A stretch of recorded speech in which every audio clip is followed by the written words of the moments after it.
시작. 우리 앞뒤로도 한번 인사할까요? 반갑습니다. 시작. 반갑습니다. 네, 반갑습니다. 손 한번 잡아주시고요. 네, 반갑습니다. 여러분, 그 갑언, 갑질 그런 단어 혹시 아십니까? 최근에 사회에서 이제 이슈화되고 있는 단어가 있는데요. 그 단어가 뭐냐면 이제 갑질 말고 갑언이라는 단어예요. 갑언. 그래, 이 갑언이라는 단어가 왜 생겼는가? 아마 아실 겁니다. 지난달이죠. 지난달에 그 어느 기업의 모 회장인데 그 모 회장이 직원의 뺨을 때린 거예요. 서 있는데 무슨 이유에서 뭐 그랬는지 모르겠지만 같이 근무하는 그 환경 조건에서 직원의 뺨을 사정없이 내리쳤다는 겁니다. 자, 그러면서 하는 얘기가 내가 너 같은 것 밥 주고 사느니 차라리 개에게 밥을 주겠다. 그렇게 모 직원들이 많이 쳐다보는 가운데 뺨을 때리면서 폭언을 했다라는 거예요. 자, 그분이 이제 재판석상에 갔습니다. 그 재판석상에 가서 어느 정도 이제 좀 반성을 하는 기미도 보여야 될 텐데 재판석에 나오면서도 하는 얘기가 그 증인에게, 그 직원에게 내가 너 같은 것을 가만두면 내 사람이 아니다. 그렇게 얘기를 하고 재판석에 앉았다 그래요. 자, 이를 두고서 갑언, 갑질 그렇게 말합니다. 갑언. 갑언이라. 이걸 제가 생각하다가 제가 해외에서 유학을 하면서 있었던 그 일이 생각이 났어요. 우리 교회에서도 이제 싱가포르에 가실 분이 있을지 모르겠지만은 싱가포르에 가시면 오차들 로드라고 있어요. 오차들 로드. 제가 이제 그 근처에서 카플란 칼리지를 이제 뭐 공부를 하다가 커피숍을 제가 한번 갔습니다. 유학생인데 참 돈도 없는데 커피숍을 갔어요. 커피숍을 갔는데 그 해외에서는 이렇게 커피 한 잔을 주문해도 어떻게 주문하느냐에 따라서 가격이 다 다릅니다. 예를 들어 이거예요. 직원이 옵니다. 뭘 주문하시겠습니까? 라고 물을 때에 손님이 커피 그냥 그렇게 얘기하면은 그 가격이 22불이었어요. 제 기억이 맞다면. 그러니까 커피 한 잔에 우리 하나로 따진다면은 한 24,000원 정도 되는 금액이었습니다. 굉장하죠. 근데 커피라고 하면은 24,000원인데 그냥 커피 주세요 라고 하면은 그 24,000원에서 금액이 확 다운돼서 12불 정도, 한 14,000원 되는 커피였습니다. 그리고 또 다른 손님이 와가지고 커피 한 잔 주세요 부탁드립니다 라고 하면은 단돈 2,000원으로 확 내려가는 것을 제가 경험을 했던 적이 있어요. 그래서 제가 좀 말씀을 드립니다. 커피 한 잔 주실래요? 부탁드립니다. 아니 커피 한 잔 달라니까는요. 저 커피 한 잔 주세요. 부탁드립니다. 물 말고요. 커피 좀 주세요. 좀 부탁드릴게요. 제가 찾아가야 되나요? 박금수 씨는 잠깐 나와주세요. 커피 한 잔 주세요. 네, 이 물 버리지 마시고요. 저기다 다시 부어서 저 커피 한 잔 주세요. 지금 와서 이렇게 좀 돌이켜 보는데 좀 매정해요. 뭐 커피 주세요. 뭐 부탁드립니다. 그 말로 인하여서 뭐 이렇게 22불에서 2,000원까지 이렇게 확 내려가고 확 올라가는가. 근데 그런 매정함을 좀 생각을 해봤지만은 이 설교를 좀 준비하면서 어제 참 기발한 아이디어 아닌가 이 생각을 좀 가져봤습니다. 무슨 말인가 하면은요. 손님이 오잖아요. 고객이 와갖고 커피를 주문할 때에 상대방 손님이 어떻게 그 말을 하느냐, 그 말을 구사하느냐, 그 말의 품격에 따라서 그 커피 가격이 좌우된다라는 거예요. 그래서 제가 한번 찾아봤습니다. 요즘 제가 역사서를 많이 보고 있는데 그 조선 후기에 대표하는 그 이덕무라는 사람과 박재무라는 그 문인이 있었어요. 문인. 그 이덕무와 박재무라는 그 문인과 함께 그 시대의 풍요를 아주 신랄하게 얘기했던 그 성대중이라는 아주 3대 문인이 있었습니다. 근데 그 성대중이라는 그 문인이 저술한 조선 후기의 책자 가운데에 청성잡기라는 책이 있어요. 근데 그 청성잡기라는 그 책에 보면은 이런 내용이 있습니다. 제가 한번 읽어드릴게요. 저 한자 잘 모르는데 제가 한번 이걸 찾는다고 애를 썼어요. 한번 들어보세요. 내부족자 기사번 신무주자 기사황이라 라는 겁니다. 내부족자 기사번 신무주자 기사황이라는 거예요. 이게 무슨 뜻인가 이거예요. 내면의 수양이 부족한 자는 말이 번잡하다라는 겁니다. 그리고 마음이 주관이 없는 자는 말이 거칠다라는 의미예요. 꼭 저를 얘기하는 것 같더라고요. 요즘 그냥 막 제가 막 거칠어지고 있어요. 막 해놓고 말해놓고 참 저도 이렇게 막 후회를 합니다. 해놓고 그냥 글 올리지 말걸, 그냥 포기할걸, 뭐 안 되는데 그렇게 제가 뭐 타러 내가 이 글귀를 올라가지고 내 잠도 못 자고 속도 끓이고 이러는가. 제가 그런 경험을 요즘 많이 하고 있어요. 이런 차원에서 여러분 말에는요, 말에는 뭐가 있냐면 그 사람의 됨됨이가 담겨 있습니다. 무슨 말인가? 무심코 내가 던진 말 한마디에는 그 사람의 품성이 녹아 있다는 거예요. 감사합니다. 자, 이런 차원에서 우리 교회가 이제 가정교회를 지향하잖아요. 그럼 가정교회를 지향하는 차원에서 우리 공동체가 또 우리 지체들이 어떻게 말을 해야 될까? 어떻게 말을 해야 우리가 좀 배려하고 격려하는 그런 공동체로 바뀌어질까? 제가 오늘 이 이슈를 가지고 오늘 본문을 한번 묵상을 했습니다. 지난주 우리는 가정교회를 진양하기 위해서 온유라는 거에 대해서 우리가 한번 살펴봤어요. 오늘은 두 번째 시간으로서 우리 말, 이 언어에 대해서 우리가 좀 함께 제가 받은 은혜를 함께 나눠보려고 합니다. 자, 먼저 오늘 본서 한번 봅시다. 오늘 본서는 야고보서예요. 여러분, 야고보서의 저자가 누구입니까? 야고보서의 저자는 야고보예요. 근데 그 야고보가 누구냐라고 했을 때에 야고보는 예수님의 친동생입니다. 친동생 야고보예요. 우리가 흔히 알고 있고 또 우리 교회가 이제 지향하고 있는 초대교회, 그 예루살렘 교회의 지도자, 목사가 바로 오늘 본서의 저자인 야고보라는 자입니다. 근데 그 예루살렘 교회의 교인들이 시간이 점차 지남에 따라 점차 막 변질되기 시작을 하는 거예요. 처음에는 여러분 잘 아시잖아요. 사도행전 2장 40절 말씀에 그 예루살렘 교회가 어떠했는지, 가진 것을 나누어주며 서로 통용하며 모이면 힘써 기도하고 많은 사회인들에게 칭송을 받으며 날마다 구원받는 자의 공동체들이 바로 오늘 본문 야고보를 받고 있는 예루살렘 교회였어요. 그런데 이들이 신앙이 시간이 지나면 지남에 따라서 점차 식어지기 시작을 하고 그 신앙의 모습이 점차 변질되는 거예요. 그래 야고보는 늘 이들에게 있어서 한 가지 고민이 있었는데 그게 뭐냐면은, 야, 너희들 야고보, 너 예루살렘 교회들, 너희들 성경 지식도 많이 알고 교회 20년 30년 오래 다녔고 또 권사, 집사 다 직분이 있는데 왜 신앙생활은, 왜 세상에서의 삶은 왜 말씀대로 살지 않을까? 왜 저들은 지식적인 그 성경은 굉장히 많이 알고 있으면서도 실질적인 삶에서는 왜 말씀대로 살지 않고 세상의 사람들과 구분되지 아니할까? 왜 이분법적인 삶을 살까? 이게 늘 그 야고보 목사에 있어서 고민이었어요. 그래서 야고보서 1장에 보면은 야고보가 뭐라고 편지를 하냐면 그 예루살렘 교회에 성숙한 그리스도인은 어떠한 시련과 유혹 가운데서도 그걸 뿌리쳐야 된다.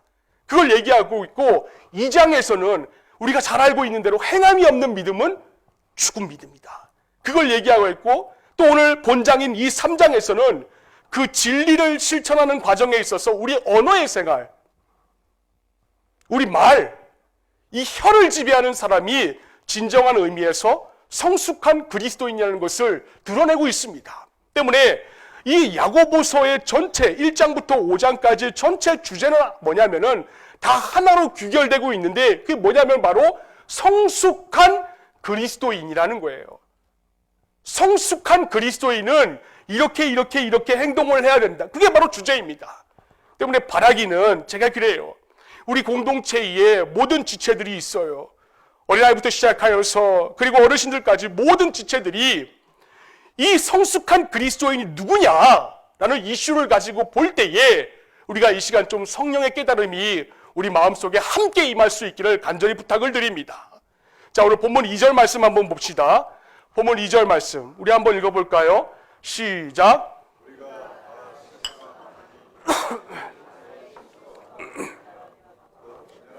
아멘입니다. 거기까지요. 자, 봅시다. 만일 뭐라고요? 말에 뭐가 없다고요? 실수가 없는 자, 미스테이크가 없는 자라면 곧 무슨 자라 그랬습니까? 온전한 사람이라. 여러분, 야고보서의 전체 주제가 성숙한 크리스찬이에요. 성숙한 크리스찬인데 누가 성숙한 크리스찬인가? 여러분의 혀, 자기의 혀, 언어 생활을 통제하는 자가 성숙한 크리스찬이다. 여러분, 그 예수님의 친동생이 왜 이런 말을 예루살렘 교회에 지금 하고 있느냐라는 거예요. 우리가 그 배경을 좀 알아야 됩니다. 그 야고보는요, 예수님의 친동생으로서 가장 최측근에서 예수님의 그 언어에 대한 지론을 이 야고보가 알고 있었어요. 평소에 그 예수님이 언어에 대한 지론이 무엇인가? 우리 한번 읽어볼까요? 시작.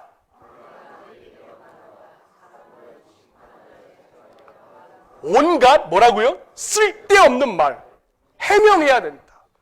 여러분, 저거 악한 말 아니에요 지금. 그렇죠? 악한 말 아닙니다. 상처 주는 말도 아니에요. 쓸데없는 말, 별 의미 없는 말, 막 쏘아대는 말들 있잖아요. 그냥 이러한 말을 한 사람이 주님 재림하실 때에 너 해명해야 된다. 저나 여러분에게 굉장히 경고 사인이죠. 근데 당시 예루살렘 교회의 성도들이 그렇게 하고 있었어요. 그렇게 서로 가진 것을 통용하며 나누며 아꼈던 그들이, 배려하고 섬겼던 그들이 신앙이 점차 변화됨에 따라서, 지남에 따라서 그들의 신앙이 서로 간에 있어서 막 쏘아대고 막 그렇게 한 겁니다. 당시 유대교도들이 이 지도자가 되기를 간절히 원했어요. 예루살렘 교회는 두 가지 부류가 있었습니다. 교인들이 두 가지 부류가 있었어요. 한 부류는 뭐냐면은 유대교회에서 개종한 크리스찬이 있었고, 두 번째로는 그냥 크리스찬이 된 자가 있었어요. 근데 문제는 뭐였냐? 이 유대교회에서 개종한 크리스찬이 그 예루살렘 교회의 진짜 문제였습니다. 왜? 이 유대교회에서 개종한 크리스찬들이 그냥 곱게 신앙생활하고, 아니 30년 40년 예수 믿어왔고 하나님 믿어왔는데 그럼 겸손한 마음으로 신앙생활하면 되는데 이들이 오히려 자꾸만 유대교의 관습을 끌어오는 것이었어요. 그 옛날 그 전통, 옛날 전례들 있잖아요. 이 유대교들에 있어서 옛날 그 전통과 전례들이 뭐였냐면은 유대교인들이라면 누구든지 간에 모세 자리에 앉기를 원했습니다. 왜?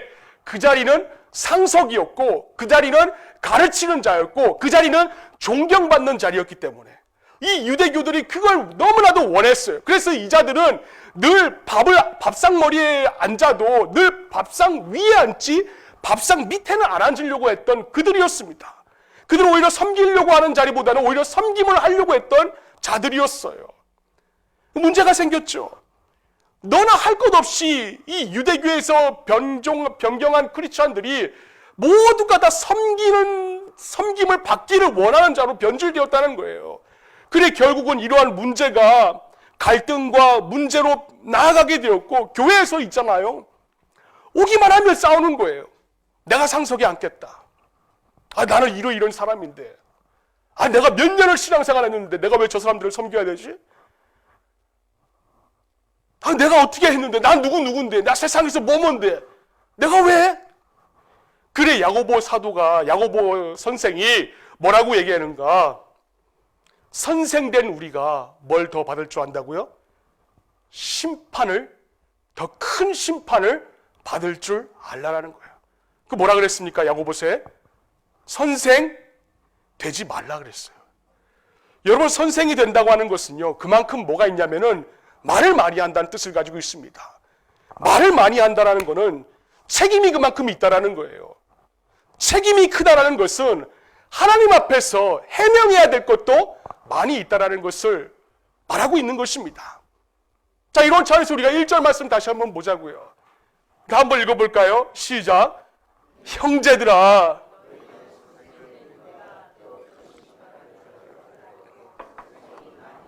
선생 되지 말라 그랬어요. 그리고 누가복음 20장 46절 말씀을 세번역 성경으로 한번 보겠습니다. 한번 읽어볼까요? 시작.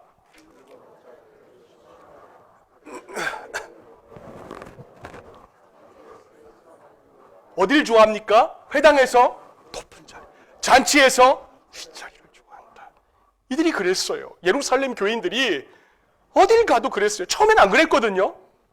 처음에는 정말 하나님을 열심히 찾았고 서로 가진 것을 통용하고 하나님 앞에 이쁘게 신앙생활했던 그들이었는데, 시간이 점차 진행됨에 따라서 내가 뭔데, 내가 뭔데 자꾸만 상석에 앉으려고 합니다.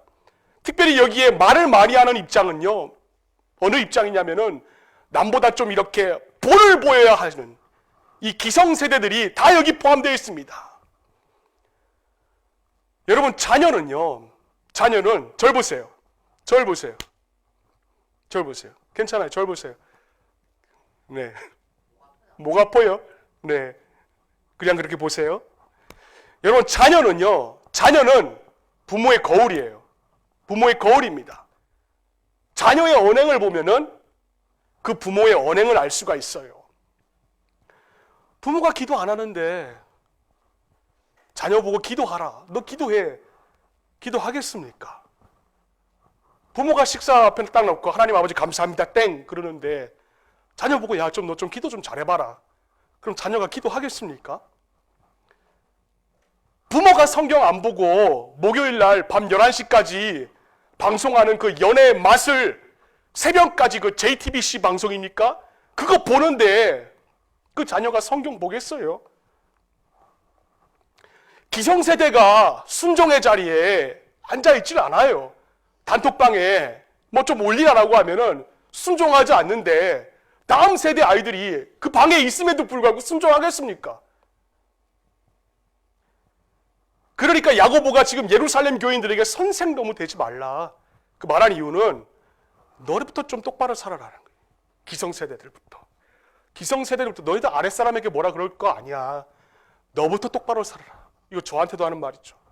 그거 얘기하고 있는 거예요. 그래, 야고보서 1장 26절 세번역 성경으로 보니까 한번 읽어볼까요? 시작. 누가 혀를 다스리지 않고, 그 사람의 신앙은 뭐라고요? 헛된 거래요. 입 조심하지 않고 막 생각나는 대로 막 말하는 자는 그 믿음 자체를 의심해야 한다는 겁니다. 왜? 우리가 뱉는 말 한마디에 책임이라는 이 두 글자가 수반되기 때문에 그렇습니다. 여러분, 가정교회는요 선생 많은 교회 아닙니다. 가정교회는요 순종을 안 하는 자가 많은 교회가 아니에요. 가정교회는 종이 많은 교회이고, 가정교회의 핵심은 순종입니다. 지배하려는 사람, 말만 하는 사람들이 많은 교회가 훌륭한 교회가 아니라 겸손한 자세로 남을 나보다 높게 여기고 섬기기를 즐겨하는 자들이 많은 교회가 바로 가정교회예요. 그 교회가 하나님이 원하시는 교회입니다. 보세요. 오늘 본문에 보시면 이미 초대교회 안에는 이미 세력 다툼과 자리 다툼이 있었어요. 그래, 야고보는 이에 대하여서 2절 말씀 우리 한번 읽어봅시다. 야고보가 뭐라 경고하고 있는가? 시작. 우리가 온전한 사람이라 능히, 아멘입니다. 여러분, 저 말을 다른 말로 하면은 이겁니다. 야, 성숙한 그리스도인 되고 싶지?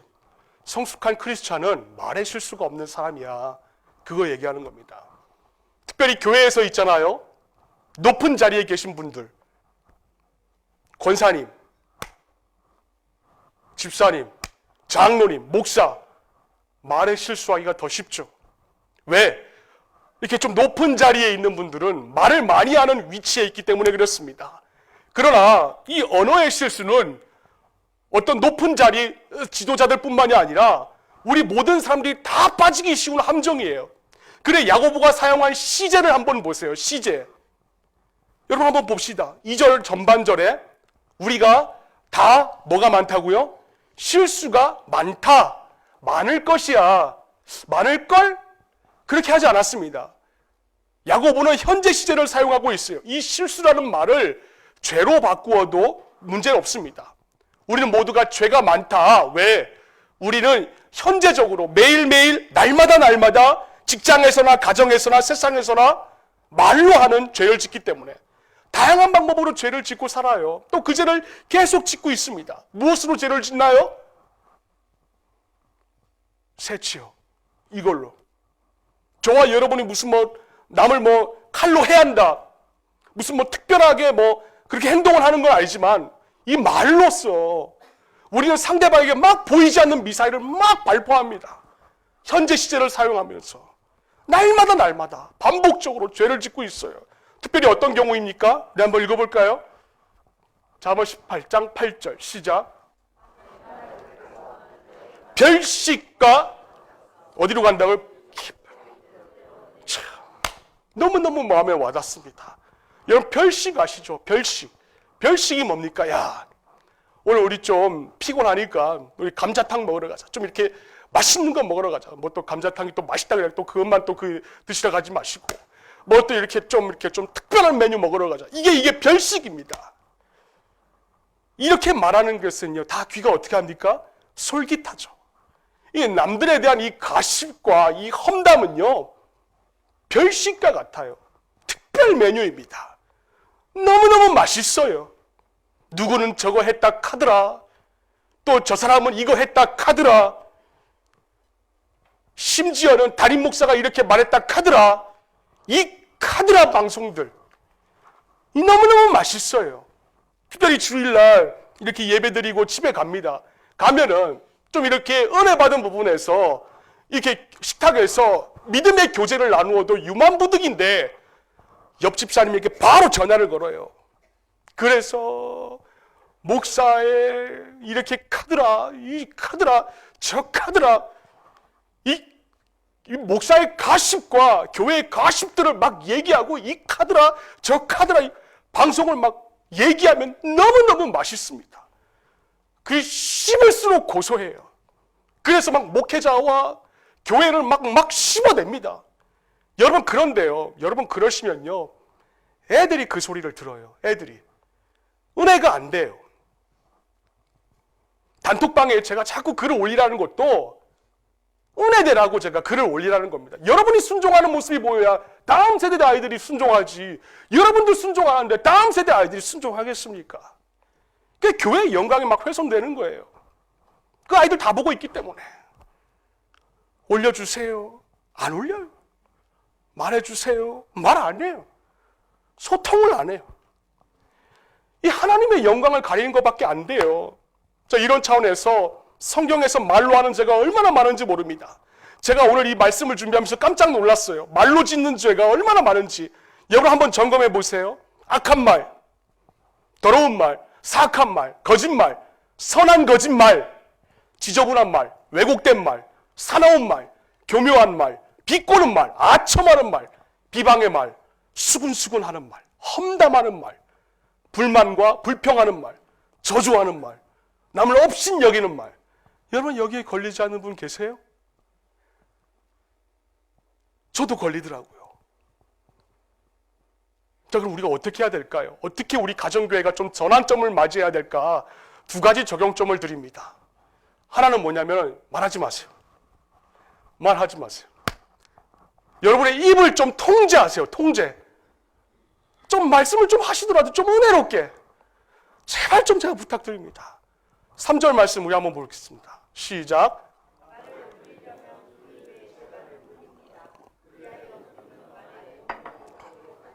아멘입니다.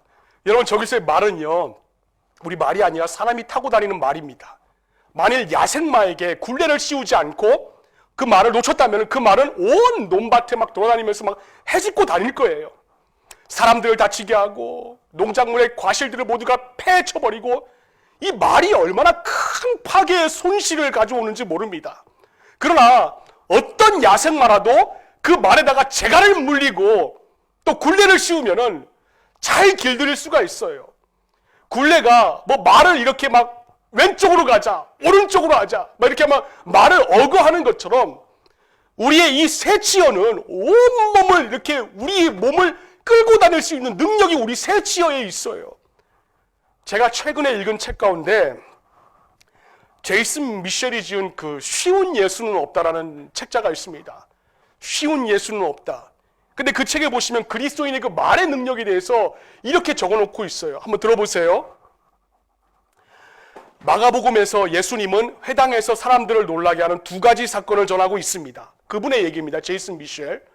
마가복음 1장 27절에 보시면 하나는 권위 있는 예수님의 가르침, 다른 하나는 귀신을 제어하는 예수님의 능력. 그런데 이 두 가지 사건은 모두 뭐가 연관되어 있냐면은 말과 관계되어 있습니다. 예수님의 언어는 말의 새로운 지평을 열었으며 동시에 능력의 새로운 지평을 열었습니다. 예수님을 통해서 사람들을 권위 있는 앓음을 경험했으며 귀신 축출이라는 능력을 말로 경험을 하였습니다.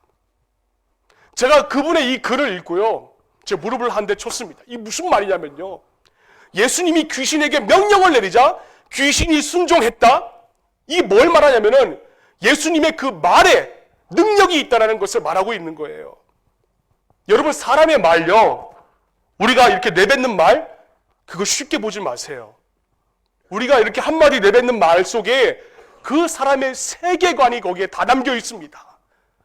주님은 공생애를 시작하면서 하나님의 나라에 대해서만 말씀하셨기 때문에 그 말 한마디 한마디에 하나님의 나라에 대한 능력이 그 말에 실려 있었어요. 사람의 언어는요, 그가 어떤 세계에서 살아가는가에 따라서 달라집니다. 예를 하나 들어볼까요? 여러분, 노름꾼 한번 봅시다. 노름꾼. 노름꾼의 세계를 담고 있는 사람의 사용하는 언어가 뭐가 있을까요? 이거 있죠. 원고. 또 뭐 있습니까? 투고. 또 뭐 있습니까? 누가 그렇게 잘하세요? 쓰리고 있고, 포고 있습니까? 피박 있고, 또 뭐 있습니까? 다 나오네요. 또 뭐 있습니까? 청단 있고, 홍단 있고, 또 뭐 있죠? 뭐요? 통닭이요? 아, 난 그런 말은 못 들어봤는데. 또 뭐 있습니까? 싹쓸이 있고, 뭐, 네. 그런 언어를 사용하시는 분들 가만히 보면 그분은 노름 좋아하시는 분이에요. 그리고 또 시인들의 언어는 어떻습니까? 어렸을 때 할머니들의 그 들려주던 옛날 이야기는 또 어떻습니까? 무릎을 베고 그 아이에게 무한한 상상력을 심어줌으로써 훗날 작가가 될 수 있는 가능성을 열어주는입니다. 마찬가지예요. 하나님의 나라에 살고 있는 성도는 하나님의 능력을 우리 입술에 담고 있다는 거예요. 이게 우리의 언어 능력입니다.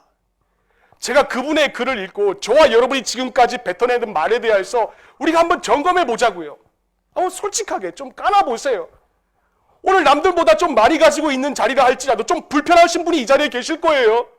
그리고 또 좀 행복하지 않고 좀 내 삶에 좀 이렇게 기쁨을 원하는데 기쁨이 이렇게 충만하지 않는 이분이 계실 겁니다. 그 이유가 뭔가? 그게 뭐냐면은 과거로부터 내가 좀 뱉어낸 말들 가운데 분명히 부정적이고 불편한 만드는 말들이 많은 것 같기 때문에 그것이 바로 오늘의 결과로 우리의 삶 가운데 만들어졌다는 것이에요. 그래, 오죽하면은 바울이 뭐라고 그랬는가? 빌립보서 2장 18절 말씀을 한번 읽어봅시다.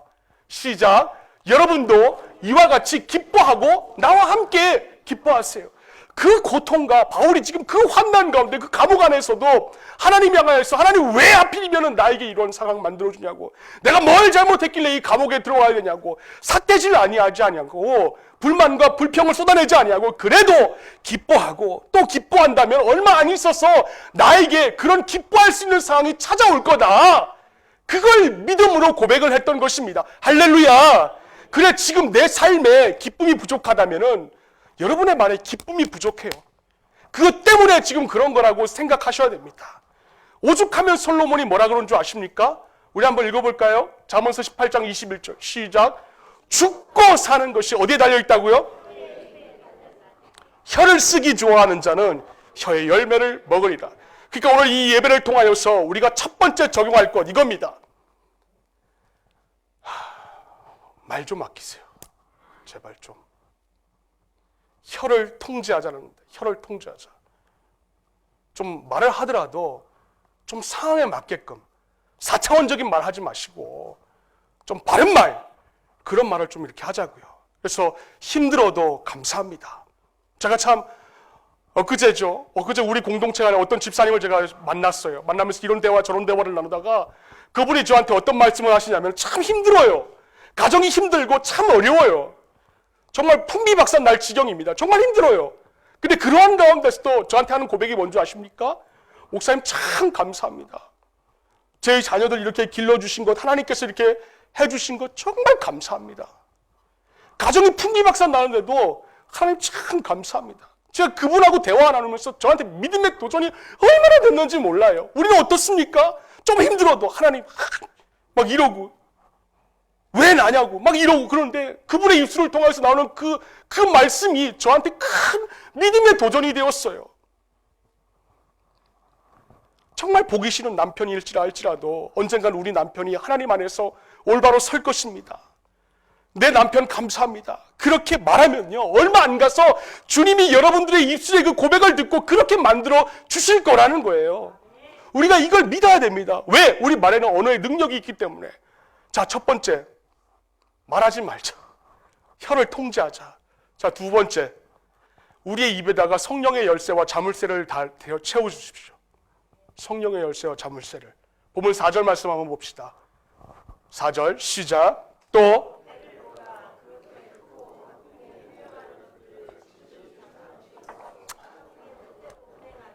여러분, 큰 배도요 작은 키에 의해서 막 조정이 됩니다. 굴레는 그 말을 막 어거하고 키는 배를 조정하듯이 우리의 언어는 우리의 인격과 우리의 행동을 지배할 수 있다고 성경은 우리에게 말하고 있어요. 근데 제가 여태껏 보면서요, 사람은 못해요. 사람은 아무리 그분의 권세가 있고 능력이 있다 할지라도 그 말을 다스리지 못합니다. 20년 30년 신앙생활 하도 그 말을 다스리지 못해요. 설령 생각이 떠올라도 말로 표현할 줄 모릅니다. 오죽하면은 우리가 말을 어떻게 하느냐에 따라서 유무죄가 판결된다고 예수님이 그렇게 말씀하셨어요. 심지어는 우리가 아무리 바른 말을 하더라도요, 그 태도가 굉장히 중요해요. 우리 한번 볼까요? 골로새서 4장 6절입니다. 골로새서 4장 6절 시작. 여러분의 말은 소금으로 맛을 내어 언제나 은혜 너가 넘쳐야 합니다. 아멘입니다. 여러분 참 그래요. 좀 이렇게 소금으로, 참 음식에 비유하면 소금으로 간을 맞추듯이 참 이렇게 좀 밸런스 있게, 균형 감각 있게 좀 말을 좀 하라는 거예요. 이게 무슨 말인가 하면은 아무리 이렇게 좋은 말을 하더라도 있잖아요. 좋은 말을 하더라도 좀 상황에 맞게끔 분별력 있고 은혜롭게 해야 한다는 것입니다. 목장 예배 드렸어요. 우리 다음 주부터 드릴 건데요.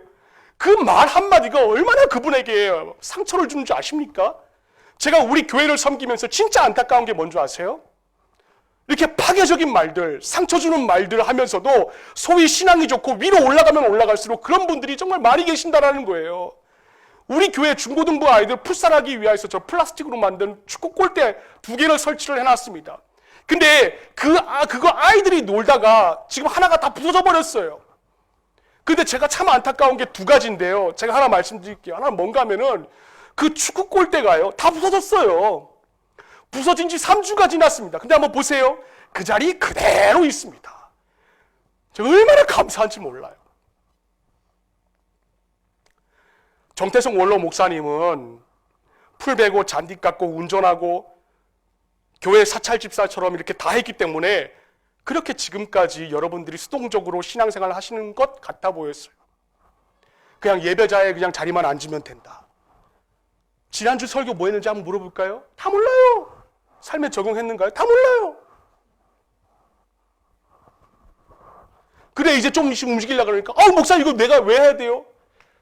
교회 차량 운행 안 했는데, 근데 교회 차량 운행 안 했는데 내가 어떻게 가요? 에덴 아파트에 살면서, 버스 한정거장인데, 선산에 살면서, 교회 차량 운행 안 했는데 내가 어떻게 가요? 미성숙한 분들이 너무 많아요. 수동적으로 신앙생활 하시는 분들이 너무 많은 것 같아서 너무 안타까워요. 여러분, 이 교회가 어느 한 분의 교회 아니에요. 그러니까 중고등부 아이들이 이 교회 사장님이 저인 줄 알잖아요. 여러분, 교회 본고 한번 보세요. 교회 본고. 교회 본고 한번 보세요. 지금 저거요, 2달 동안 세차 한 번 안 했습니다. 제가 저 차를, 우리 교회 지체들이 저 차를 어떻게 타고 다니, 박테리아 막 득실득실 될 텐데 저 차 어떻게 타고 다니까? 내가 저거 보면서 저 폐차시켜버릴까? 의문이 들 정도였어요. 베드로전서 4장 10절 말씀을 한번 볼까요? 우리 한번 읽어봅시다. 시작. 은사 받은 대로 하나님의 여러 가지 은혜를 맡은 선한 청지, 그 다음 뭐라고 했습니까? 서로예요, 서로. 목사님, 성경은 성경이죠. 그럼 내가 여기 와서 뭘 전할까요, 그러면? 내가 성경을 전해야지. 여러분, 서로 봉사라고 그랬어요. 그럼 목사는 뭐 하는데요? 풀 안 베고 잔디 안 깎고 뭐 하는데요? 여러분, 목사가 뭐 하는 줄 아십니까? 한번 읽어볼까요? 사도행전 6장 2절로부터 4절 시작.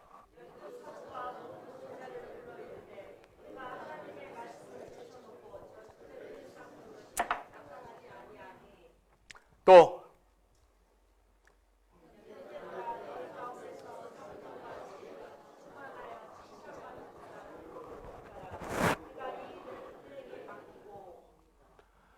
오로지 기도하는 일과 또 말씀 살기 힘쓰니라. 저게 교육자가 할 일이에요, 여러분. 여러분, 목사는요, 교육자는 오로지 기도하는 일과 오로지 말씀 살기 힘쓰는 겁니다. 다음으로 안타까운 게 뭔지 아세요? 그 축구 골대 부서졌다고 해가지고요, 그 애한테 있잖아요, 야, 너 그 사내! 그렇게 말씀하신 중직자를 제가 보았다는 거, 차라리 안 보는 게 훨씬 나았을 텐데, 좀 있잖아요. 좀 우리 중직자들은 좀 상황에 맞는 말을 좀 했으면 좋겠습니다. 그래서 제가 이런 생각을 했어요. 우리의 입을 하나님, 우리 주장, 우리가 할 수 없습니다. 아무리 권사를 한다 할지라도 좀 이렇게 소금에 간을 치듯이 말을 맞게 해야 되는데, 이건 기분 따라 말을 하고 자기는 뒤끝 없다고 그렇게 얘기를 합니다. 하나님, 어떻게 하면 좋겠습니까? 저 입에 성령의 열쇠와 자물쇠를 좀 채워주시옵소서. 출애굽기 3장에 보면 하나님께서 모세 부르시면서 이스라엘 백성을 구원해내라고 사명 맡겼어요. 그때 모세는 하나 못합니다, 그렇게 얘기했습니다. 근데 그 입에 하나님께서 말씀을 주셨어요. 그런 의미에서 우리 시편 기자가 썼던 그 기도에 제가 공감을 해요. 결론적으로 우리 한번 봅시다. 시편 141편 3절로부터 4절 말씀을 세번역 성경에 보시면 그 말씀이 이렇게 나와 있어요. 우리 한번 읽어봅시다. 시편 141편 3절 4절 시작. 여호와여, 내 입에 뭐라고요? 파수꾼을 세우시오. 내 입술에 뭘 지킨다고요? 4절 말씀. 내 마음이 악한 일에 기울어 죄악을 행하는 자들과 함께 악을 행하지 말게 하시며 그들의 진수성찬을 먹지 말게 하소서. 여러분, 입술에 파수꾼을 세워달라고 기도하세요. 성령의 열쇠와 자물쇠를 채워서 좀 이렇게 좀 중직자답게, 제발 제가 다시 한번 부탁드립니다. 제발 네? 좀 이렇게 소금으로 간을 맞추듯이 좀 균형 감각 있게 그렇게 말을 좀 우리가 하자고요.